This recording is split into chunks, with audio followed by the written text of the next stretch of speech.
सूरज ने ढूंढ निकाला सारा का सारा भाई जो भी मटेरियल चोरी हुआ था। पैसा, सोना, जेवर जवाहरात जो भी होते हैं, ये सारा का सारा मामला गुलाब सिंह ने कराया होता है, तुम्हें पता ही है। वो भी रिया के थ्रू। और रिया बहुत ही ज्यादा चालबाज लड़की है यार, मतलब अपना रिश्ता टूट गया, दूसरे का घर भी बसने नहीं देना चाहती। रिया बहुत ही बुरी है। आगे क्या हुआ ये जानने से पहले वीडियो को अभी लाइक कर दो गाइस, चैनल को भी सब्सक्राइब यार जरूर कर लेना। आगे क्या हुआ सुनो जरा। पति ब्रह्मचारी सीरियल की कहानी अब एक नए मोड़ पर पहुंच चुकी है। पहले जहां रिया की साजिशें आरव और काव्या की शादी को तोड़ने तक सीमित थीं, वहीं अब रिया ने अपने फायदे के लिए एक ऐसा कदम उठा लिया है जिसने सबको हैरान कर दिया है। शुरुआत में रिया पूरी कोशिश करती है कि आरव और काव्या की शादी किसी भी तरह टूट जाए।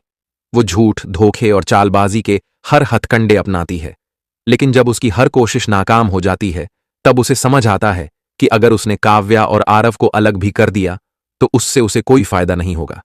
आखिरकार आरव के पास खुद कुछ नहीं है, असली दौलत तो गुलाब सिंह के पास है। रिया के दिमाग में लालच की आग और भी भड़क उठती है। वह सोचती है कि अगर उसे अमीर बनना है तो सीधे गुलाब सिंह को ही फंसाना होगा। उसकी नजर अब गुलाब हवेली के मालिक पर टिक जाती है। एक रात रिया आईने के सामने खुद से कहती है, अब तक मैं दूसरों की जिंदगी में आग लगाती रही, लेकिन अब मैं खुद की किस्मत बदलूंगी। मुझे अमीर बनना है और इसके लिए मैं किसी भी हद तक जा सकती हूं। अगले ही दिन रिया एक बेहद चालाकी भरा नाटक रचती है। वो गुलाब सिंह के पास जाती है, मीठी बातें करती है और कहती है, गुलाब जी, मैं आपसे कुछ कहना चाहती हूं। मैं आपसे प्यार करने लगी हूं।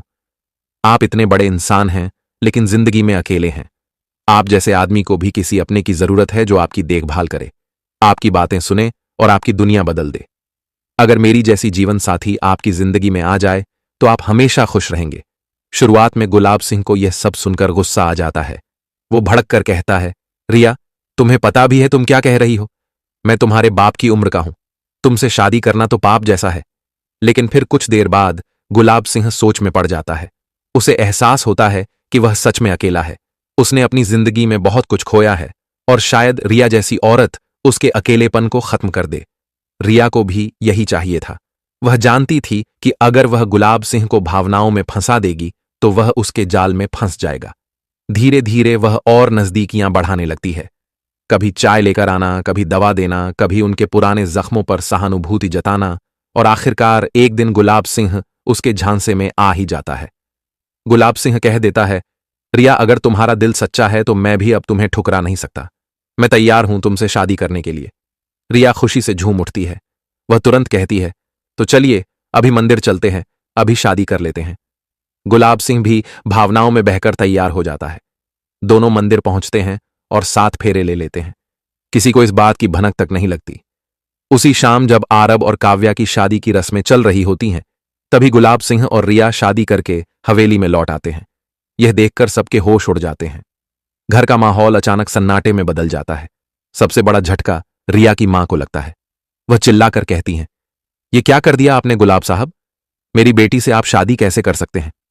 रिया सबके सामने मुस्कुराते हुए कहती है, इन्होंने मुझसे कोई जबरदस्ती नहीं की। मैं खुद इनके पास गई थी और मैंने इनसे सच्चे मन से शादी की है। अब मैं इनकी पत्नी हूं और इस रिश्ते को निभाऊंगी। सभी हैरान रह जाते हैं। ईशा, सूरज, आरब और काव्या, किसी को यकीन नहीं होता कि रिया इतना बड़ा कदम उठा सकती है। सबको पता होता है कि रिया का मकसद प्यार नहीं बल्कि पैसा है। लेकिन गुलाब सिंह अपनी नई पत्नी के झूठे प्यार में पूरी तरह अंधा हो जाता है। वह सोचता है कि रिया सच में उसकी जिंदगी में खुशियां लेकर आई है। वो उसके लिए उपहार खरीदता है, गहने देता है और उसे हवेली की नई मालकिन घोषित कर देता है। ईशा इस सबसे टूट जाती है। उसे यकीन नहीं होता कि उसके पिता इतनी नीची हरकत पर उतर आएंगे। वह कहती है, पापा, आज आपने जो किया है उसे हम तीनों भाई बहन कभी माफ नहीं कर पाएंगे।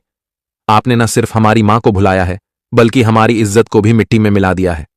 लेकिन गुलाब सिंह अपनी जिद में रहता है। वो कहता है, ईशा, मुझे जो करना था वह मैंने कर लिया। अब यह घर रिया का भी उतना ही है जितना मेरा, और अगर तुम्हें यह पसंद नहीं तो तुम इस घर से जा सकती हो। ईशा की आंखों में आंसू आ जाते हैं, लेकिन वह चुप रहती है। सूरज और आरव भी अपने पिता के इस फैसले से बेहद निराश हैं। वहीं रिया का खेल अब शुरू होता है। रिया सोचती है कि अब वह गुलाब हवेली की असली मालकिन है। वो कमरे में आईने के सामने खड़ी होकर खुद से कहती है, अब मैं काव्या की सास बन चुकी हूं। अब यह हवेली मेरी है। काव्या अब मेरे नीचे रहेगी, एक नौकरानी की तरह, और इस घर का हर कोना अब मेरा राज देखेगा। अगले दिन रिया अपना असली रंग दिखाने लगती है। वो काव्या से कहती है, अब से इस घर में वही होगा जो मैं चाहूंगी। तुम जैसी औरतों की जगह रसोई में है। हवेली चलाना अब मेरा काम है। काव्या चुपचाप सब सुनती है, लेकिन उसके चेहरे पर एक दृढ़ता होती है। वह सोचती है कि अब उसे रिया जैसी औरत से डटकर मुकाबला करना होगा। दूसरी तरफ ईशा और सूरज अब मिलकर गुलाब सिंह की इस नई शादी के पीछे का सच जानने में लग जाते हैं। उन्हें शक होता है कि रिया सिर्फ पैसों के लिए यह सब कर रही है, और तभी कहानी में आता है एक और बड़ा धमाका, ईशा की असली मां की एंट्री। पता चलता है कि ईशा की मां जिंदा है और गुलाब सिंह ने ही उन्हें वर्षों तक छिपा रखा था। यह सुनकर ईशा के पैरों तले जमीन खिसक जाती है। वो कसम खाती है, अब मैं अपने पापा से बदला लेकर रहूंगी। मेरी मां के जिंदा रहते हुए उन्होंने किसी और से शादी की है। यह रिया शादी- बहुत ही ज्यादा टेंशन में बैठी है। रिया को कुछ भी चारों तरफ से समझ नहीं आ रहा है, क्या सही है और क्या गलत है। रिया तो भाई बस रिश्ता तोड़वाने के पीछे पड़ी हुई है। उसे A to Z किसी चीज से कोई मतलब नहीं, कोई दिक्कत नहीं, कोई फर्क नहीं पड़ता। रिया क्योंकि अपने मतलब पर काम करती है, उसके अलावा कहीं और चक्कर में नहीं पड़ती। रिया का मेन टारगेट इस दोनों रिश्तों को तोड़वाना है, अपने को भी और ईशा और भाई सूरज के को भी। पर रिया कहीं ना कहीं पछताएगी, क्योंकि उसकी शादी को उतना ही लेट होगा जब इन दोनों की शादी पहले होनी है, तो उसका रिश्ता दोबारा टूटेगा। वो अपनी खुंदस के चक्कर में अपने पैर पे कुल्हाड़ी मार रही है, क्योंकि जब तक इन दोनों की शादी दोबारा नहीं हो जाती, उसकी शादी तो ऑटोमेटिक नहीं होनी भाई, क्योंकि जिनका रिश्ता ताजा ताजा टूटा है उन दोनों के रिश्ते की तैयारी करी जाएगी और शादी की जाएगी। उसे ये भी अच्छे से पता है। बट हमारा सूरज और ईशा का रिश्ता बिल्कुल नहीं टूटेगा, क्योंकि वो एक भाई पैसे वगैरह का रिश्ता नहीं है, वो दिल और कनेक्शन का रिश्ता है और ब्रह्मचार्य का रिश्ता है। पर जो आपकी भाई मतलब इसका आपका जो क्या बोले सूरज की बहन का है, उसका रिश्ता वो तोड़वा देगी। पर ईशा देखो कोई ऐसी वैसी बात तो नहीं है, IAS ऑफिसर का नेक्स्ट पेपर वो दे के आ चुकी है, तभी गई थी पीछे। तो अब भाई वो अधिकारी मतलब यार उसे इतनी सी प्रॉब्लम सॉल्व ना हो, इतना सा गेम समझ ना आ पाए, तो कोई फायदा नहीं उसका इतनी पढ़ाई करने का। तो ईशा सब चीजों का भाई अभी पर्दाफाश करने वाली है। सबका मतलब वही दूध का दूध पानी का पानी कर देगी। और ईशा कोई बच्ची बच्ची भी नहीं है, ईशा सभी के सामने सबूत फेंक के मारेगी। तो ईशा के लिए वीडियो को लाइक अभी करो और चैनल को सब्सक्राइब भी अभी करो, बाद में आप लोग भूल जाते हो ना गाइज।